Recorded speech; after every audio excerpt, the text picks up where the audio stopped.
नमस्कार दोस्तों, स्वागत है आपका डिफेंस बज की एक और नई वीडियो में। दोस्तों आज की इस वीडियो में हम 1971 इंडो पाक वॉर के बारे में बात करेंगे।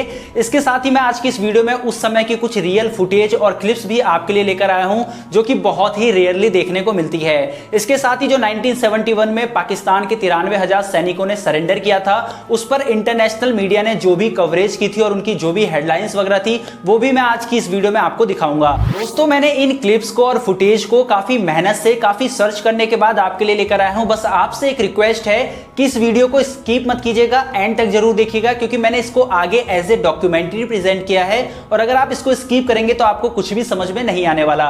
तो इसलिए कान में ईयरफोन लगा के इस वीडियो को अंत तक जरूर देखिएगा। तो चलिए स्टार्ट करते हैं आज की इस वीडियो को। दोस्तों अक्सर आपने बालाकोट एयर स्ट्राइक के बाद पाकिस्तानी लोगों से टी वाज फैंटास्टिक और ऐसे कुछ मेम्स हमें चिढ़ाने के लिए देखे होंगे।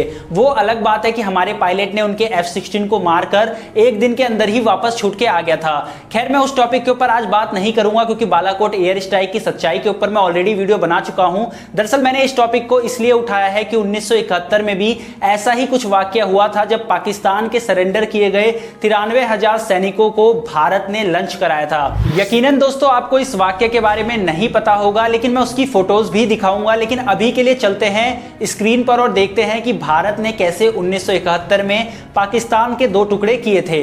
1971 का साल भारत, पाकिस्तान और बांग्लादेश के इतिहास में काफ़ी अहमियत रखता है। उसी साल भारत ने पाकिस्तान को वो जख्म दिया था जिसकी टीस पाकिस्तान को हमेशा महसूस होती रहेगी।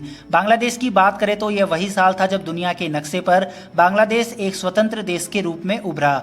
1971 के उस इतिहास बदलने वाले युद्ध की शुरुआत 3 दिसंबर 1971 में हुई थी। चलिए अब पाकिस्तान के दो टुकड़े होने की पूरी कहानी को जानते हैं विस्तार से। शेख मुजीबुर रहमान पूर्वी पाकिस्तान यानी कि बांग्लादेश की स्वतंत्रता के लिए शुरू से ही संघर्ष कर रहे थे। उन्होंने इसके लिए 6 सूत्री कार्यक्रम की घोषणा की थी। इन सब बातों से वो पाकिस्तानी शासन की आंख की किरकिरी बन चुके थे।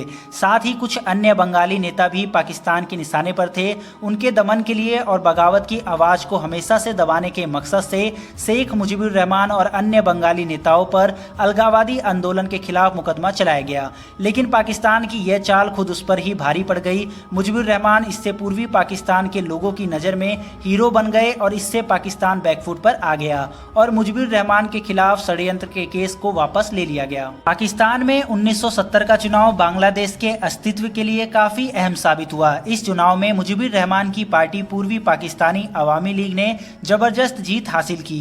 पूर्वी पाकिस्तान की 159 से 167 सीट मुजीब की पार्टी को मिली। 313 सीटों वाली पाकिस्तानी संसद में मुजीब के पास सरकार बनाने के लिए जबरदस्त बहुमत था। लेकिन पाकिस्तान को कंट्रोल कर रहे पश्चिमी पाकिस्तान के लीडरों और सैन्य शासन को यह गवारा नहीं हुआ कि मुजीब पाकिस्तान पर शासन करे। मुजीब के साथ इस धोखे से पूर्वी पाकिस्तान में बगावत की आग तेज हो गई। लोग सड़कों पर उतरकर आंदोलन करने लगे। पाकिस्तान के सत्ता प्रतिष्ठान ने पूर्वी पाकिस्तान में विद्रोह को कुचलने के लिए सेना को बुला लिया। पूर्वी पाकिस्तान में आज़ादी का आंदोलन दिन ब दिन तेज होता जा रहा था। पाकिस्तान की सेना ने आंदोलन को दबाने के लिए अत्याचार का सहारा लिया। मार्च 1971 में पाकिस्तानी सेना ने क्रूरतापूर्वक अभियान शुरू किया।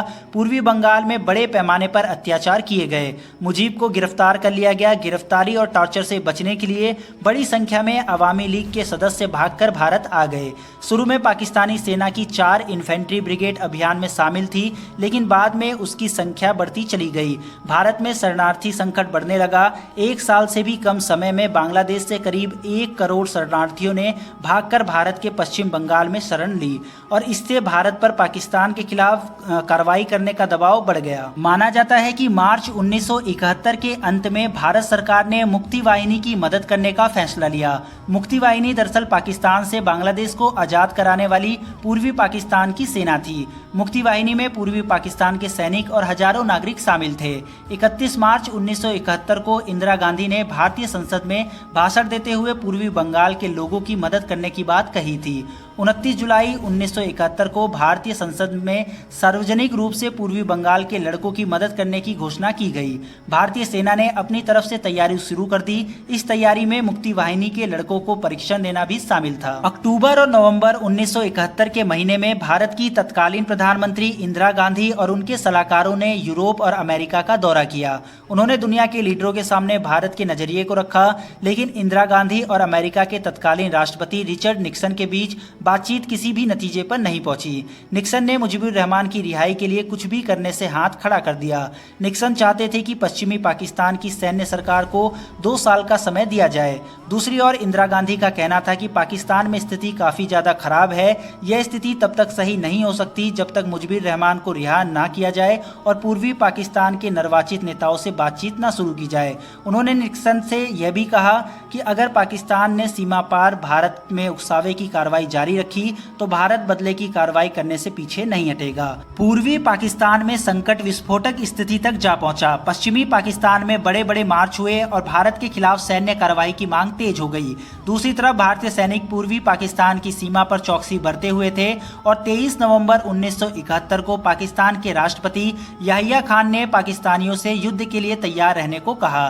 3 दिसंबर 1971 को पाकिस्तान की वायुसेना ने भारत पर हमला कर दिया। भारत के अमृतसर और आगरा समेत कई शहरों पर निशाना बनाया गया। इसके साथ ही 1971 की भारत पाकिस्तान युद्ध की शुरुआत हो गई। 16 दिसंबर 1971 को पाकिस्तान की सेना ने आत्मसमर्पण और बांग्लादेश के जन्म के साथ युद्ध का समापन हुआ। विश्व इतिहास में यह पहली बार था जब किसी देश के 93,000 सैनिकों ने घुटने टेके हों।